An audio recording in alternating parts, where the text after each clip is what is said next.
ನಮಸ್ಕಾರ. ನನ್ನ ಹೆಸರು ಬಸವರಾಜ್ ಅಂತೇಳಿ. ನಾನು ಸಿರ್ಸಿನಲ್ಲಿ ಕಳೆದ 3 ವರ್ಷದಿಂದ ಉಪನಿರ್ದೇಶಕರು ಸಾರ್ವಜನಿಕ ಶಿಕ್ಷಣ ಇಲಾಖೆಯಾಗಿ ಕಾರ್ಯನಿರ್ವಹಿಸ್ತಾ ಇದ್ದೇನೆ.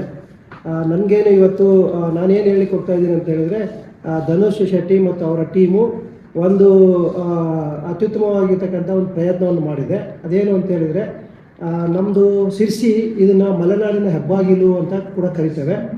ಇಂಥದ್ದೊಂದು ಮಲೆನಾಡಿನ ಹೆಬ್ಬಾಗಿಲಿನ ಪ್ರದೇಶದಲ್ಲಿ ಮಾರಿಕಾಂಬಾ ದೇವಸ್ಥಾನ ಅಂತಕ್ಕಂಥದ್ದು ಇಡೀ ಇತಿಹಾಸ ಪ್ರಸಿದ್ಧವಾಗಿರ್ತಕ್ಕಂಥದ್ದು ಮತ್ತು ದಕ್ಷಿಣ ಭಾರತದಲ್ಲಿ ಅತ್ಯಂತ ದೊಡ್ಡ ಜಾತ್ರೆ ಪ್ರತಿ 2 ವರ್ಷಕ್ಕೆ ಒಂದು ಸಾರಿ ನಡೀತಕ್ಕಂಥದ್ದು. ಸೊ ಅದರ ಹಿನ್ನೆಲೆಯಲ್ಲಿ ಇಲ್ಲಿ ಪ್ರತಿ 2 ವರ್ಷಕ್ಕೆ ಒಂದು ಸಾರಿ ಬೇಡರ ವೇಷ ಅಂತೇಳಿ ಒಂದು ಜಾನಪದ ಕಲೆಯನ್ನು ನಮ್ಮ ಇಲ್ಲಿನ ಯುವಕರು ಪ್ರತಿ 2 ವರ್ಷಕ್ಕೊಂದು ಸಾರಿ ಪ್ರದರ್ಶನ ಮಾಡ್ತಾರೆ.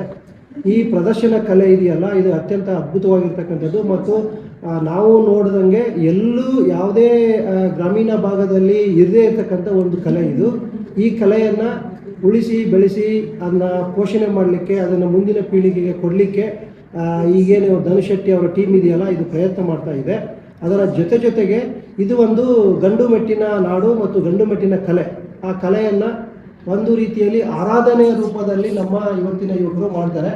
ಆ ಕಲೆಯನ್ನು ಅಥವಾ ಬೇಡರ ವೇಷವನ್ನು ಧರಿಸತಕ್ಕಂಥವರು ಬಹಳಷ್ಟು ಕಟ್ಟುನಿಟ್ಟಿನಿಂದ ಇದನ್ನು ಧರಿಸಿಕೊಂಡು ಪ್ರದರ್ಶನ ಮಾಡಿ ಸುಮಾರು 1 ವಾರಗಳ ಕಾಲ ಪ್ರತಿದಿನ ರಾತ್ರಿ ಮಾರಿಕಾಂಬಾ ದೇವಸ್ಥಾನದ ಹತ್ರ ಎಲ್ಲರೂ ಒಟ್ಟಿಗೆ ಸೇರಿಕೊಂಡು ಕೊನೆಯ ದಿನ ಇಡೀ ಸಿರ್ಸಿಯಲ್ಲಿರ್ತಕ್ಕಂಥ ಎಲ್ಲ ಬೇಡರ ವೇಷಧಾರಿಗಳು ಒಂದು ಕಡೆ ಸೇರಿಕೊಂಡು ಪ್ರದರ್ಶನ ಮಾಡಿ ಒಂದು ಅದ್ಭುತವಾದ ಜಾನಪದ ಕಲೆಯನ್ನು ಪ್ರದರ್ಶನಕ್ಕೆ ಕೊಡ್ತಾರೆ.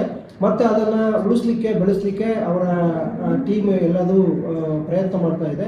ಒಟ್ಟೊಟ್ಟಿಗೆ ಈ ಕಲೆ ಮೂಲತಃ ಎಲ್ಲಿಂದ ಬಂತು, ಹೇಗೆ ಬಂತು, ಮತ್ತು ಈ ಕಲೆಯನ್ನು ಪೋಷಣೆ ಮಾಡಿದವರು ಯಾರು, ಈ ಕಲೆ ಪ್ರಾರಂಭವಾಗಿರ್ತಕ್ಕಂಥದ್ದು ಎಲ್ಲಿಂದ ಅಂತಕ್ಕಂಥದ್ದು ಈಗ ನಮಗೆ ಗೊತ್ತಿರೋ ಹಾಗೆ ನಮಗೆ ಮೂಲ ಸೋಂದ ಅರಸರ ಕಾಲದಿಂದನೂ ಈ ಬೇಡರ ವೇಷ ಮಾಡ್ತಕ್ಕಂಥದ್ದು ರೂಢಿಯಲ್ಲಿತ್ತು ಅಂತಕ್ಕಂಥದ್ದನ್ನು ನಾವು ಇತಿಹಾಸದಿಂದ ನೋಡ್ತಾ ಇದ್ದೇವೆ ಮತ್ತು ಅದನ್ನು ಕೇಳಿದ್ದೇವೆ.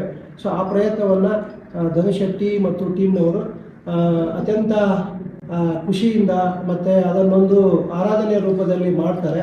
ಸೊ ಆ ಟೀಮ್ಗೆ ನಾನು ಶುಭಾಶಯಗಳನ್ನು ಕೊಡ್ತಾ, ಮತ್ತು ಇದೇ ರೀತಿ ನಮ್ಮ ಇನ್ನಿತರೆ ಜಾನಪದ ಕಲೆಗಳು ಈ ನಾಡಿನಲ್ಲಿ ಇರ್ತಕ್ಕಂಥದ್ದು ಯಕ್ಷಗಾನ ಇರ್ಬೋದು ಅಥವಾ ಈ ರೀತಿಯ ಜಾನಪದ ಕಲೆಗಳಿರ್ಬೋದು, ಅದನ್ನು ಉಳಿಸ್ತಕ್ಕಂಥ ಬೆಳೆಸ್ತಕ್ಕಂಥ ಕಾರ್ಯವನ್ನು ಇವತ್ತಿನ ನಮ್ಮ ಯುವ ಪೀಳಿಗೆ ಮಾಡಬೇಕು ಮತ್ತು ಆ ನಿಟ್ಟಿನಲ್ಲಿ ಅವ್ರ ಪ್ರಯತ್ನ ಮಾಡಬೇಕು ಅಂತೇಳಿ ನಾನು ಹಾರೈಸ್ತಾ ಮತ್ತೊಮ್ಮೆ ಆ ಟೀಮ್ಗೆ ಶುಭವನ್ನು ಕೊಡ್ತೇನೆ. ನಮಸ್ಕಾರ.